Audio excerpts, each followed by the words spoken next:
Hello সবাইকে। আজকে আমি তাজা আমাদের তাজা না সরি বাসি, কারণ অনেক সপ্তাহ হয়ে গেছে, আমাদের জামাই ষষ্ঠী স্পেশাল ব্লগ নিয়ে হাজির হয়েছি। তো আপনারা ভাবছেন অর্পিতার জায়গায় আমি কেন বক করছি আজকে। তার কারণ হচ্ছে এটা জামাই ষষ্ঠী স্পেশাল ব্লগ।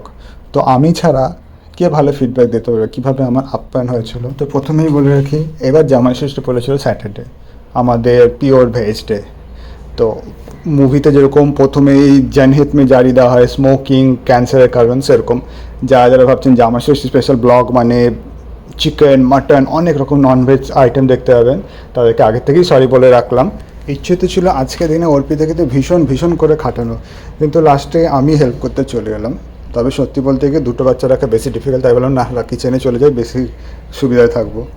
তো এখানে মিশুকে লুচি দেখে একটু খেতে ইচ্ছে করছে, কিন্তু ও তো ময়দা খায় না। লাস্ট টাইম ওকে এয়ার ফ্রায়ারে পুরি করে দেওয়া হয়েছিল আটার, কিন্তু এবার সেটা হয়নি, তো সে খেতে পারছে না।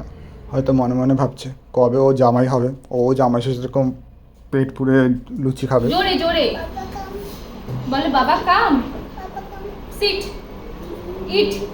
যতই পুরি ডাল পুরি রাধা বল্লভী যাই হোক, বাঙালিদের কাছে লুচিটা একটা আলাদাই ব্যাপার। কোনো অনুষ্ঠান বাড়ি লুচি ছাড়া তো ইনকমপ্লিট। আমার মনে হয় বাঙালিতে যদি ব্লাড টেস্ট করা হয়, তাহলে মনে হয় ব্লাডে কোনো একটা স্পেশাল সেল দেখা যাবে যেগুলো লুচি খেলে বেশ অ্যাক্টিভ হয়ে যায়। তো লুচিগুলোর সাইজ এবড়ো খেবড়ো হলেও লুচিগুলো খুবই ভালো হয়েছিল, আমার খেয়েও বেশ ভালো। তো এখানে আমি অর্পিতাকে দেবো।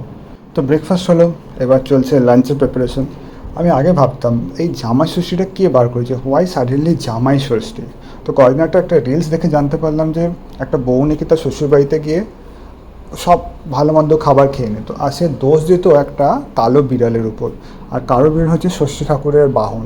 তো কালো বিড়াল যথারীতি গিয়ে কমপ্লেন করলো তার প্রভুকে। তখন মা ষষ্ঠী তাকে অভিশাপ দিল যে ও কখনোই মিথ্যে বলতে পারবে না। তো যথারীতি তার শাশুড়ির কাছে ধরা পড়ে গেল। তখন তার শাশুড়ি পানিশমেন্ট হিসেবে তাকে বললো তুমি আর বাপের বাড়ি যেতে পারবে না। তখন মেয়ে বাপের বাড়ি আসছে না দেখে তার মা বাবা কী করলো যে এই জামাই ষষ্ঠী প্ল্যান করে, যেখানে ষষ্ঠী পুজো হবে। আর তখনকার দিনে জামাইকে যদি নিমন্ত্রণ করা হয়, জামাই কখনোই না বলতে পারে না।